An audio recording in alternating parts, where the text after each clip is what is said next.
हरतालिका तीज हिंदू धर्म में एक बहुत ही महत्वपूर्ण त्योहार है जो विशेष रूप से सुहागिन महिलाओं और कुंवारी कन्याओं द्वारा मनाया जाता है। आइए जानते हैं इस व्रत का महत्व, इसे कब और क्यों मनाते हैं और इसकी पौराणिक कथा। हरतालिका तीज का महत्व। हरतालिका तीज का त्योहार भाद्रपद मास के शुक्ल पक्ष की तृतीया तिथि को मनाया जाता है। यह व्रत मुख्य रूप से भगवान शिव और माता पार्वती को समर्पित है।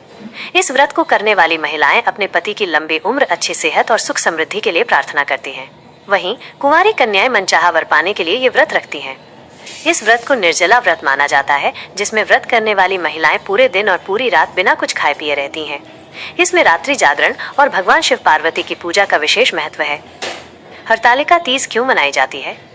हरतालिका तीज मनाने के पीछे का मुख्य कारण भगवान शिव और माता पार्वती का पुनर्मिलन है।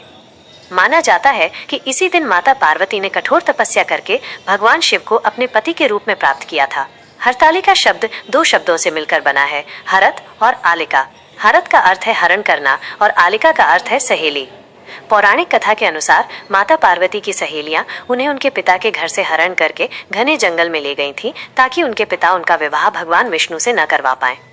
इसी जंगल में माता पार्वती ने कठोर तपस्या की, जिसके बाद भगवान शिव ने उन्हें दर्शन दिए और उन्हें अपनी पत्नी के रूप में स्वीकार किया। इस घटना के कारण ही इस व्रत का नाम हरतालिका तीज पड़ा। हरतालिका तीज की पौराणिक व्रत कथा। बहुत समय पहले की बात है, जब माता पार्वती हिमालय की पुत्री के रूप में जन्म ली थीं। बचपन से ही वो भगवान शिव को अपने पति के रूप में पाना चाहती थीं और उनके लिए कठोर तपस्या शुरू कर दी।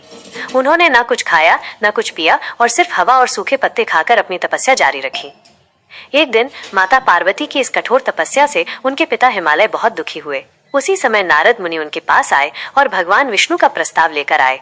उन्होंने हिमालय से कहा कि भगवान विष्णु आपकी पुत्री से विवाह करना चाहते हैं। हिमालय इस बात से बहुत प्रसन्न हुए और उन्होंने इस विवाह के लिए अपनी सहमति दे दी। जब माता पार्वती को ये बात पता चली तो वो बहुत दुखी हुई। वो भगवान विष्णु से विवाह नहीं करना चाहती थी, बल्कि सिर्फ भगवान शिव को ही अपना पति मानती थी। अपने मन की बात उन्होंने अपनी सहेली को बताई।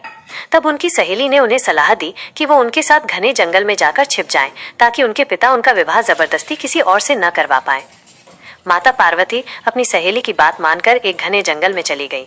भाद्रपद माह के शुक्ल पक्ष की तृतीया तिथि थी, जब माता पार्वती ने रेत से भगवान शिव का शिवलिंग बनाया और पूरी रात निर्जल रहकर उनकी पूजा की। उनकी इस कठोर तपस्या और निष्ठा को देखकर भगवान शिव बहुत प्रसन्न हुए और उन्हें दर्शन देकर उन्हें अपनी पत्नी के रूप में स्वीकार किया। सुबह जब उनके पिता उन्हें ढूंढते हुए वहां पहुंचे तो माता पार्वती ने उन्हें अपने मन की बात बताई। हिमालय ने अपनी पुत्री की तपस्या को देखकर उन्हें भगवान शिव से विवाह करने की अनुमति दी।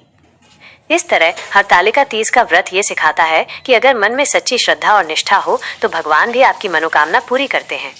इसीलिए सुहागिन और कुंवारी कन्याएं इस दिन कठोर व्रत रखकर माता पार्वती और भगवान शिव से आशीर्वाद प्राप्त करती हैं।